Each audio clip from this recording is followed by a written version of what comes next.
जय श्री कृष्ण बंधुओं, आपके अपने चैनल भक्ति की शक्ति में बहुत बहुत स्वागत है। आज बृहस्पतिवार के दिन सुनिए बृहस्पति देवता की संपूर्ण कथा। पौराणिक कथा के अनुसार प्राचीन समय की बात है। भारतवर्ष में एक राजा राज्य करता था। वो बड़ा प्रतापी और दानी था। वो नित्य प्रति मंदिर में भगवान के दर्शन करने जाता था और वो ब्राह्मण और गुरु की सेवा किया करता था। उसके द्वार से कोई भी याचक निराश होकर नहीं लौटता था। वो प्रत्येक गुरुवार को व्रत रखता और पूजन करता था। हर दिन गरीबों की सहायता करता था। परंतु यह सब बातें उसकी रानी को अच्छी नहीं लगती थी। वह न तो व्रत करती थी और न किसी को भी एक पैसा दान में देती थी और राजा से भी ऐसा करने को मना किया करती थी। एक समय की बात है कि राजा शिकार खेलने वन को चले गए थे और घर पर रानी और दासी थी। उसी समय गुरु बृहस्पति साधु का रूप धारण करके राजा के दरवाजे पर भिक्षा मांगने आए। साधु ने रानी से भिक्षा मांगी तो वह कहने लगी, हे साधु महाराज, मैं इन दान पुण्य से तांग आ गई हूँ। इसे कार्य के लिए तो मेरे पतिदेव ही बहुत हैं। अब आप ऐसी कृपा करें कि हमारा धन नष्ट हो जाए, मैं आराम से रह सकूं। साधु रूपे बृहस्पति देव ने कहा, हे देवी, तुम तो बड़ी विचित्र हो। संतान और धन से कोई दुखी नहीं होता। इसको तो सभी चाहते हैं। पापी भी पुत्र और धन की इच्छा करता है।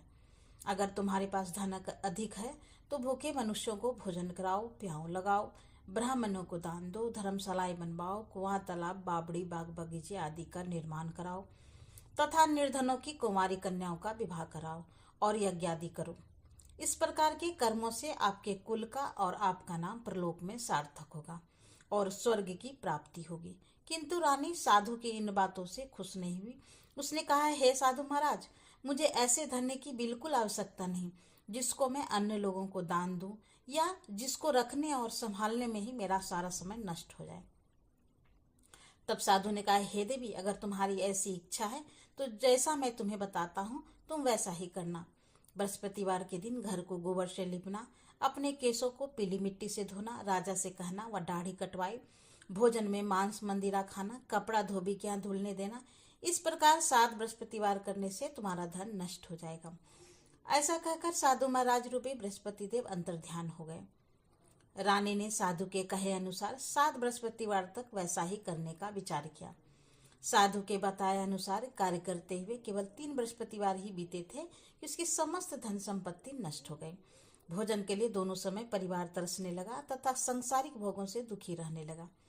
तब वह राजा रानी से कहने लगा, हे रानी, तुम यहाँ पर रहो, मैं दूसरे देश को जाता हूँ, क्योंकि यहाँ पर मुझे सभी मनुष्य जानते हैं, इसलिए मैं यहाँ पर कोई कार्य नहीं कर सकता। मैं प्रदेश जा रहा हूँ, वहाँ कोई काम धंधा करूँगा, शायद हमारे भाग्य बदल जाए।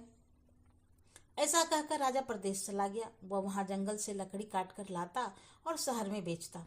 इस तरह जीवन व्यतीत करने लगा। इधर राजा के बिना रानी और दासी दुखी रहने लगी। किसी दिन भोजन मिलता और किसी दिन जल पीकर ही रह जाती। एक बार रानी और दासी को 7 दिन बिना भोजन के रहना पड़ा तो रानी ने अपनी दासी से कहा, हे दासी, यहाँ पास ही के नगर में मेरी बहन रहती है। वो बड़ी धनवान है। तो उसके पास जा और वहां से 5 सेर बेझर मांग लिया, जिससे कुछ समय के लिए गुजर हो जाएगा। दासी रानी की बहन के पास गई। रानी की बहन उस समय पूजा कर रही थी। दासी ने रानी की बहन से कहा, हे रानी, मुझे आपकी बहन ने भेजा है, मुझे 5 सेर बेझर दे दो। दासी ने यह बात अनेक बार कही, परंतु रानी की बहन ने कोई उत्तर नहीं दिया, क्योंकि उस समय वह बृहस्पतिवार की कथा सुन रही थी। जब दासी को रानी की बहन से कोई उत्तर नहीं मिला तो वह बहुत दुखी हुई और उसे क्रोध भी आया। वह लौटकर रानी से बोली, हे रानी, आपकी बहन तो बड़ी ही घमंडी है। वह तो छोटे लोगों से बात ही नहीं करती। मैंने उससे बहुत बार कहा, लेकिन उसने कोई उत्तर नहीं दिया। मैं वापस चली आई। रानी बोली, हे दासी, इसमें उसका कोई दोष नहीं है। जब बुरे दिन आते हैं तब कोई सहारा नहीं देता। अच्छे बुरे का पता विपत्ति काल में ही लगता है। अब तो जो ईश्वर की इच्छा होगी वही होगा। यह सब हमारे भाग्य का दोष है। उधर रानी की बहन ने सोचा कि मेरी बहन की दासी आई थी, परंतु मैं उससे नहीं बोली, इससे वह बहुत दुखी हुई होगी। अतः कथा सुन और विष्णु भगवान का पूजन समाप्त कर वह अपनी बहन के घर आई और कहने लगी, हे बहन, मैं बृहस्पतिवार का व्रत कर रही थी। तुम्हारी दासी हमारे घर गई थी, परंतु जब तक कथा होते हैं तब तक न उठते हैं और न बोलते हैं, इसलिए मैं नहीं बोली। कहो दासी, क्यों गई थी? रानी बोली, बहन, हमारे घर अनाज नहीं था वैसे तुमसे कोई बात छिपी नहीं है, इस कारण मैंने दासी को तुम्हारे पास 5 सेल बेजहर के लिए भेजा था। रानी की बहन बोली, बहन देखो, बृहस्पति भगवान सबकी मनोकामनाएं पूर्ण करते हैं। देखो, शायद तुम्हारे घर में अनाज रखा हो। यह सुनकर दासी घर के अंदर गई तो वहां उसे एक घड़ा बेजहर का मिल गया। उसे बड़ी हैरानी हुई, क्योंकि उसने एक एक बर्तन देख लिया था। उसके बाहर आकर रानी को बताया। दासी अपनी रानी से कहने लगी, हे रानी, देखो, वैसे हमको जब अन्न नहीं मिलता तब हम रोज व्रत ही तो करते हैं। अगर इससे व्रत की विधि और कथा पूछ ली जाए तो उससे हम भी क्या करेंगे। दासी के कहने पर रानी ने अपनी बहन से बृहस्पतिवार व्रत के बारे में पूछा। उसकी बहन ने बताया, हे रानी बहन, बृहस्पतिवार को सूर्योदय से पहले उठकर स्नान करके बृहस्पतिवार का व्रत करना चाहिए, लेकिन उस दिन सिर नहीं धोना चाहिए। बृहस्पतिवार के व्रत में चने की दाल और मुनक्के से विष्णु भगवान का केले के वृक्ष की जड़ में पूजन करें तथा दीपक जलावें। उस दिन एक ही समय भोजन करें। भोजन पीले खाद्य पदार्थ का करें और कथा सुने। इस प्रकार करने से गुरु भगवान प्रसन्न होते हैं, अन्नपुत्र धन देते हैं, मनोकामना पूर्ण करते हैं। व्रत और पूजन की विधि बताकर रानी की बहन अपने घर लौट गई। रानी और दासी दोनों ने निश्चय किया कि बृहस्पति देव भगवान का पूजन जरूर करेंगे। 7 दिन बाद जब बृहस्पतिवार आया तो उन्होंने व्रत रखा और गुड़साल में जाकर के चना और गुड़ बिन लाई तथा उसकी दाल से केले की जड़ तथा विष्णु भगवान का पूजन किया। अब पीला भोजन कहाँ से आए? दोनों बड़ी दुखी हुई, परंतु उन्होंने व्रत किया था, इस कारण बृहस्पति देव भगवान प्रसन्न थे। एक साधारण व्यक्ति के रूप में वे 2 थालों में सुंदर पीला भोजन लेकर आए और दासी को देकर बोले, हे दासी, यह भोजन तुम्हारे और रानी के लिए है, तुम दोनों कर लेना। दासी भोजन पाकर बहुत प्रसन्न हुई और रानी से बोली, रानी जी, भोजन कर लो। रानी को भोजन आने के बारे में कुछ भी पता नहीं था, इसलिए वह दासी से बोली, जा तू ही भोजन कर, क्योंकि तू व्यर्थ में हंसी उड़ाती है। तब दासी बोली, रानी, एक व्यक्ति भोजन दे गया है। तब रानी कहने लगी, वो भोजन तेरे लिए ही देकर गया है, तू ही भोजन कर। दासी ने कहा, वो व्यक्ति हम दोनों के लिए 2 थालों में भोजन देकर गया है, इसलिए मैं और आप दोनों ही साथ साथ भोजन करेंगे। फिर दोनों ने गुरु भगवान को नमस्कार कर भोजन प्रारंभ किया। उसके बाद से वे प्रत्येक बृहस्पतिवार को गुरु भगवान का व्रत और पूजन करने लगी। बृहस्पति भगवान की कृपा से उसके पास धन हो गया, परंतु रानी फिर पहले की तरह आलस्य करने लगी।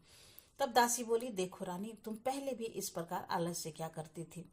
तुम्हें धन रखने में कष्ट होता था, इस कारण सभी धन नष्ट हो गए। अब गुरु भगवान की कृपा से धन मिला है तो तुम्हें फिर आलस होता है। बड़ी मुसीबतों के बाद हमने यह धन पाया है, इसलिए हमें दान पुण्य करना चाहिए। तुम भूखे मनुष्यों को भोजन कराओ, प्याऊ लगाओ, ब्राह्मणों को दान दो, कुआं, तालाब, बावड़ी, बाग बगीचे आदि का निर्माण कराओ, मंदिर पाठशाला बनवाकर दान दो, कुंवारी कन्याओं का विवाह कराओ, धन को शुभ कर्मों में खर्च करो, जिससे तुम्हारे कुल का यश बढ़े और स्वर्ग की प्राप्ति हो और पितर प्रसन्न हो। दासी की बात मानकर रानी ने इस प्रकार के कर्म करने प्रारंभ कर दिए, जिससे उसका काफी यश फैलने लगा। एक दिन रानी और दासी आपस में विचार करने लगे कि ना जाने राजा किस दशा में होंगे। उनकी कोई खोज खबर नहीं है। उन्होंने बृहस्पति देव से प्रार्थना की और तब भगवान ने रात्रि में राजा को स्वप्न में कहा, हे राजा, उठ, तेरी रानी तुझको याद करती है। अब अपने देश को वापस लौट जा। राजा प्रातःकाल उठकर जंगल से लकड़ियां काटकर लाने के लिए जंगल की ओर चल पड़ा। जंगल से गुजरते हुए वह सोचने लगा, रानी की गलती से उसे कितने दुख भोगने पड़े। राजपाट छोड़कर उसे जंगल में आकर रहना पड़ा। जंगल से लकड़ियां काटकर उन्हें बेचकर गुजारा करना पड़ा। उसी समय उस जंगल में बृहस्पति देव एक साधु का रूप धारण करके आए और राजा के पास आकर बोले, हे लकाराहारे, तुम इस सुनसान जंगल में किस चिंता में बैठे हो, मुझे बतलाओ। ये सुनकर राजा की आंखें आंसू से भर गए और साधु की वंदना करके वह बोला, हे प्रभु, आप सब कुछ जानने वाले हैं। ऐसा कहकर राजा ने साधु को अपनी संपूर्ण कहानी सुना दी। महात्मा दयालु होते हैं। वे राजा से बोले, हे राजा, तुम्हारी पत्नी ने बृहस्पति देवी के प्रति अपराध किया था, जिसके कारण तुम्हारी यह दशा हुई है। अब तुम किसी बात की चिंता मत करो, भगवान तुम्हें पहले से अधिक धन देंगे। देखो, तुम्हारी पत्नी ने बृहस्पतिवार का व्रत करना प्रारंभ कर दिया है। अब तुम भी बृहस्पतिवार का व्रत करके चने की दाल और गुड़ जल के लोटे में डालकर केले का पूजन करो। फिर कथा कहो या सुनो, भगवान तुम्हारी सब मनोकामनाएं पूर्ण करेंगे। साधु को प्रसन्न देखकर राजा बोला, हे प्रभु, मुझे लकड़ी बेचकर इतना पैसा नहीं मिलता जिससे भोजन करने के उपरांत बचा सकूं। और मैंने रात्रि में अपनी रानी को व्याकुल देखा है। मेरे पास कोई साधन नहीं जिससे समाचार जान सकूं। फिर मैं बृहस्पति देव की क्या कहानी कहूँ, मुझे तो कुछ भी मालूम नहीं है। साधु ने कहा, हे राजा, तुम किसी बात की चिंता मत करो। बृहस्पतिवार के दिन तुम रोजाना की तरह लकड़ियां लेकर शहर में जाओ। तुम्हें रोज से दुगुना धन प्राप्त होगा, जिससे तुम भली भांति भोजन कर लोगे और बृहस्पति देव की पूजा का सामान भी आ जाएगा। बृहस्पतिवार की कथा इस प्रकार से है। प्राचीन काल में एक बहुत ही निर्धन ब्राह्मण था। उसकी कोई संतान नहीं थी। वह नित्य पूजा पाठ करता, परंतु उसकी पत्नी बहुत मलिनता के साथ रहती थी।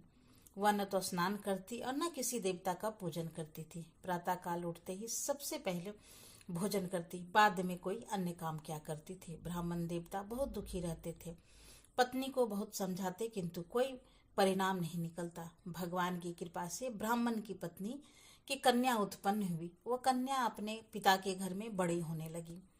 वह बालिका प्रातः स्नान करके भगवान विष्णु का जाप करती। वह बचपन से ही बृहस्पतिवार का व्रत भी करने लगी थी। पूजा पाठ समाप्त कर स्कूल जाती तो अपने मुट्ठी में जौ भर के ले जाती और पाठशाला के मार्ग में डालती जाती। वही जौ सोने के हो जाते तो लौटते समय उसको बीनकर घर ले आती। और एक दिन वह बालिका सूप में सोने के जौ को फटक कर साफ कर रही थी, तो तभी माँ ने देख लिया और कहने लगी, बेटी, सोने के जौ को फटकने के लिए सोने का सूप भी होना चाहिए। दूसरे दिन गुरुवार था। उस कन्या ने व्रत रखा और बृहस्पति देव से प्रार्थना करके कहा, हे प्रभु, यदि मैंने सच्चे मन से आपकी पूजा की है तो मुझे सोने का सूप दे दो। बृहस्पति देव ने उसकी प्रार्थना स्वीकार कर ली।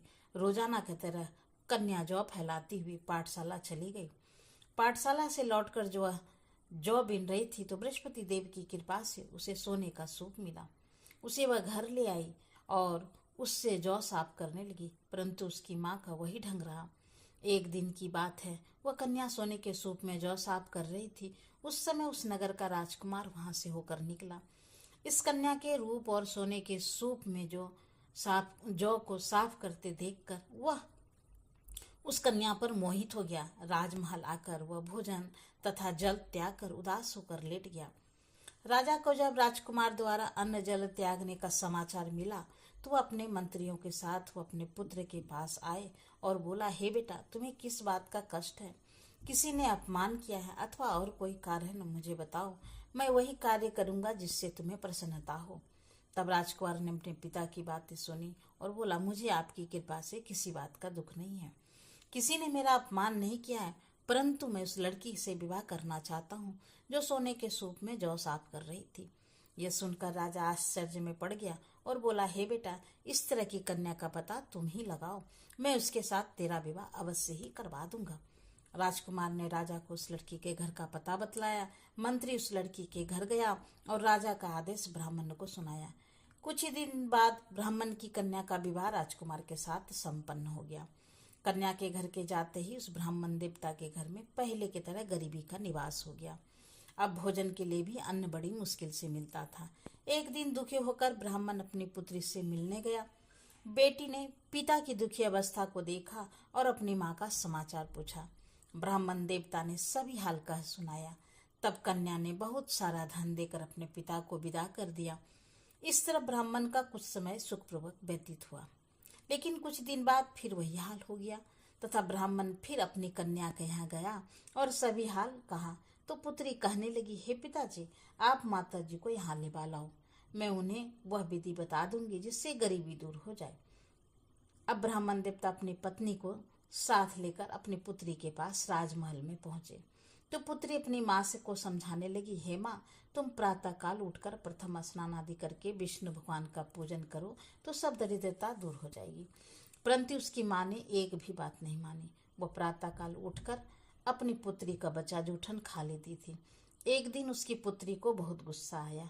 उसने एक रात कोठरी में सारा सामान निकाल दिया और उसमें अपनी माँ को बंद कर दिया। प्रातः उसमें से निकाला तथा स्नान आदि करा के पूजा पाठ करवाया तो उसकी माँ की बुद्धि ठीक हो गई। इसके बाद वह नियम से पूजा पाठ करती और प्रत्येक बृहस्पतिवार को व्रत करने लगी।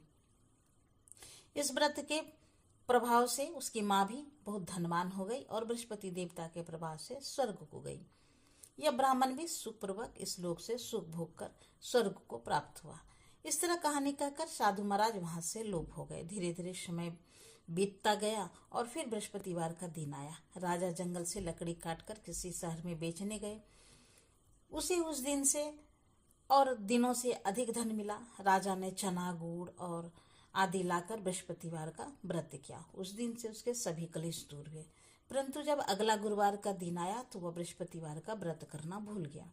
इस कारण बृहस्पति भगवान नाराज हो गए। उस दिन उस नगर के राजा ने विशाल यज्ञ का आयोजन किया तथा अपने समस्त राज में घोषणा करा दी कि कोई भी मनुष्य अपने घर में भोजन न बनाए और आग भी न जलाए। समस्त जनता मेरे यहाँ भोजन करने आए। इस आज्ञा को जो नहीं मानेगा उसको फांसी की सजा दी जाएगी। राजा की आज्ञा अनुसार राज्य के सभी निवासी राजा के भोज में सम्मिलित हुए, लेकिन लकड़हारा कुछ देर से पहुंचा, इसलिए राजा उसको अपने साथ महल में ले गए। जब राजा लकड़हारे को भोजन करा रहे थे तो रानी की दृष्टि उस खूंटी पर पड़ी जिस पर उसका हार लटका हुआ था। उसे हार खूंटी पर लटका दिखाई नहीं दिया। रानी को निश्चय हो गया कि मेरा हार उस लकड़हारे ने चुरा लिया है। उसी समय सैनिक बुलाकर उसको कैद खाने में डलवा दिया। जब लकड़हारा कारागार में पड़ गया तो बहुत दुखी होकर विचार करने लगा कि ना जाने कौन से पूर्व जन्म के कर्म से मेरे ये दुख प्राप्त हुए, और उसी साधु को याद करने लगा और जो जंगल में मिला था। तत्काल बृहस्पति देव साधु के रूप में प्रकट हो गए और उसकी दशा को देखकर कहने लगे, अरे मूर्ख, तूने बृहस्पति देवता की कथा नहीं की, इस कारण तुझे दुख प्राप्त हुआ है। अब चिंता मत कर। बृहस्पतिवार के दिन कारागार के दरवाजे पर 4 पैसे पड़े मिलेंगे। उससे तो बृहस्पति देव की पूजा करना तो तेरे सभी कष्ट दूर हो जाएंगे। अगले बृहस्पतिवार उसे कारागार के द्वार पर 4 पैसे पड़े मिले। राजा ने पूजा का सामान मंगवाकर कथा कही और प्रसाद बांटा। उसी रात्रि को बृहस्पति देव ने उस नगर के राजा को स्वप्न में कहा, हे राजा, तूने जिस आदमी को कारागार में बंद कर दिया है वह निर्दोष है, वह राजा है, उसे छोड़ देना। रानी का हार उसी खूंटी पर लटका हुआ है। अगर तुम ऐसा नहीं करोगे मैं तेरे राज्य को नष्ट कर दूंगा। राजा प्रातः काल उठा और खूंटी पर हार टंगा देखकर लकड़हारे को बुलाकर क्षमा मांगी तथा राजा को योग सुंदर वस्त्र आभूषण भेंट कर उसे विदा किया। गुरुदेव की आज्ञा अनुसार राजा अब अपने नगर को चल दिया। राजा जब नगर के निकट पहुंचा तो उसे बड़ा ही आश्चर्य हुआ। नगर में पहले से अधिक बाग, तालाब और कुएं तथा बहुत से धर्मशाला, मंदिर आदि बने हुए थे। राजा ने पूछा कि यह सब किसका बाग और धर्मशाला है। तब नगर के सब लोग कहने लगे, यह सब रानी और दासी द्वारा बनवाए गए हैं। राजा को आश्चर्य हुआ और गुस्सा भी आया। जब रानी ने खबर सुनी कि राजा आ रहे हैं तो उसने अपनी दासी से कहा, दासी देख, राजा हमको कितनी बुरी हालत में छोड़ गए थे, वह हमारी ऐसी हालत देख लौट ना जाए, इसलिए तू दरवाजे पर खड़ी हो जा। रानी की आज्ञा अनुसार दासी दरवाजे पर खड़ी हो गई। जब राजा आए तो उन्हें अपने साथ महल में लिवा लाई। तब राजा ने क्रोध करके अपनी तलवार निकाली और पूछने लगा, बताओ यह सब धन तुम्हें कैसे प्राप्त हुआ है। तब रानी ने बताया, हमें यह सब धन बृहस्पति देव के व्रत के प्रभाव से प्राप्त हुआ है। राजा ने तब निश्चय किया कि 7 रोज बाद तो सभी बृहस्पति देव का पूजन करते हैं, परंतु मैं रोजाना 3 बार कथा कहा करूंगा और रोज व्रत क्या करूंगा। अब हर समय राजा के दुपट्टे में चने की दाल बंधी रहती तथा दिन में 3 बार यह कथा कहता। और एक दिन राजा ने विचार किया कि चलो अपने बहन के यहाँ हो आवे। इस तरह का निश्चय कर राजा घोड़े पर सवार होकर अपनी बहन के यहाँ चल पड़ा। रास्ते में उसने देखा कि कुछ आदमी एक मुर्दे को लिए जा रहे हैं। उन्हें रोककर राजा कहने लगे, अरे भाइयों, मेरी बृहस्पतिवार की कथा सुन लो। वे बोले, लो, हमारे आदमी मर गए हैं, इसको अपनी कथा की पड़ी है। परंतु कुछ आदमी बोले, अच्छा कहो, हम तुम्हारी कथा भी सुनेंगे। राजा ने दाल निकाली और कथा कहनी शुरू कर दी। जब कथा आधी हुई तो मुर्दा हिलने लग गया और जब कथा समाप्त हुई तो राम राम करके वह मनुष्य खड़ा हो गया। राजा आगे बढ़ा और उसे चलते चलते शाम हो गया। आगे मार्ग में उसे किसान खेत में हल चलाता मिला। राजा उससे बोला, अरे भैया, तू बृहस्पतिवार की कथा सुन लो। किसान बोला, जब तक मैं तेरी कथा सुनूंगा तब तक 4 हरैया जोत लूंगा। जा अपनी कथा किसी और को सुनाना। राजा आगे चलने लगा। राजा के हटते ही बैल पछाड़ खाकर गिर गए तथा किसान के पेट में बहुत जोर से दर्द होने लगा। उसी समय किसान की माँ रोटी लेकर आई। उसने जब यह देखा तो अपने पुत्र से सब हाल पूछा। बेटे ने सभी हाल बता दिया। बुढ़िया दौड़ी दौड़ी घुड़सवार के पास गई और उससे बोली, मैं तेरी कथा सुनूंगी, तुम अपनी कथा मेरे खेत पर ले चल कर कहना। राजा ने लौटकर बुढ़िया के खेत पर जाकर कथा कही, जिसके सुनते ही बैल खड़े हो गए और किसान के पेट का दर्द बंद हो गया। अब राजा अपनी बहन के घर पहुंचा। बहन ने भाई की खूब मेहमानी की। दूसरे दिन प्रातःकाल राजा जगा तो देखने लगा कि सब लोग भोजन कर रहे हैं। राजा ने अपनी बहन से पूछा, ऐसा कोई मनुष्य है जिसने भोजन न किया हो? मेरी बृहस्पतिवार की कथा सुन ले। तो बहन बोली, हे भैया, यह देश ऐसा ही है। पहले यहाँ लोग भोजन करते हैं, बाद में अन्य काम क्या करते हैं। अगर कोई पड़ोस में हो तो देखाती हूँ। ऐसा कहकर बहन देखने चली गई, परंतु उसे कोई ऐसा व्यक्ति नहीं मिला जिससे भोजन नहीं किया हो। फिर वह एक कुम्हार के घर गया जिसका लड़का बीमार था। उसे पता चला कि उसके यहाँ 3 दिन से किसी ने भोजन नहीं किया है। रानी ने अपने भाई की कथा सुनने के लिए कुम्हार से कहा तो वह तैयार हो गई। तब राजा ने जाकर बृहस्पतिवार की कथा कही, जिसको सुनकर उसका लड़का ठीक हो गया। अब तो राजा की प्रशंसा होने लगी। एक दिन राजा ने अपनी बहन से कहा, हे बहन, अब मैं अपने घर जाऊंगा, तुम भी तैयार हो जाओ। राजा की बहन ने अपनी सास से अपने भाई के साथ जाने की आज्ञा मांगी तो सास बोली, चली जा, परंतु अपने लड़कों को मत ले जाना, क्योंकि तेरे भाई को कोई संतान नहीं होती है। बहन ने अपने भाई से कहा, भैया मैं तो चलूंगी, परंतु कोई बालक नहीं जाएगा। राजा ने कहा, जब कोई बालक ही नहीं चलेगा तब तुम ही जाकर क्या करोगी? फिर दुखी मन से राजा अपने नगर को लौट आया। राजा ने अपनी रानी से कहा, हम निसंतान हैं, इसलिए हमारे घर आना कोई पसंद नहीं करता है। हम निर्वंशी राजा हैं। ऐसा कहकर वह बिना भोजन आदि किए सैया पर लेट गया। रानी बोली, हे प्रभु, बृहस्पति देव ने हमें सब कुछ दिया है, वे हमें संतान भी अवश्य देंगे। उसी रात बृहस्पति देव ने राजा को स्वप्न में कहा, हे राजा, उठ, सभी सोच को त्याग दे, तेरी रानी गर्भ से है। राजा को यह जानकर बड़ी प्रसन्नता हुई। 9वें महीने में उसके गर्भ से एक सुंदर पुत्र पैदा हुआ। जब राजा की बहन ने यह शुभ समाचार सुना तो बहुत खुश हुई तथा बधाई लेकर अपने भाई के यहाँ आई। तभी रानी ने कहा, घोड़ा चढ़कर तो नहीं आई, गधा चढ़ी आई। राजा की बहन बोली, भाई, मैं इस प्रकार न कहती तो तुम्हें संतान कैसे मिलते? बृहस्पति देव ऐसे हैं, जिसके मन में जो कामनाएं रहती है सभी को पूर्ण करते हैं। और जो सद्भावना पूर्वक बृहस्पतिवार का व्रत करता है और कथा पढ़ता है अथवा सुनता है, दूसरों को सुनाता है, बृहस्पति देव उसकी सभी मनोकामनाएं पूर्ण करते हैं। बृहस्पति देव उनकी सदैव रक्षा करते हैं।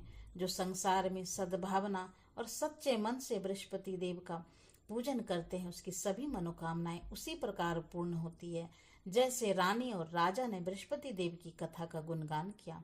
उसकी सभी इच्छाएं बृहस्पति देव ने पूर्ण की। मनुष्य को हृदय से उसका मनन करते हुए जय जयकार करना चाहिए। प्रेम से बोली बृहस्पति भगवान की जय। तो कथा यहीं पर समापन होती है। तो फिर मिलते हैं नए वीडियो में नई जानकारी के साथ। तब तक के लिए नमस्कार। Thanks for watching.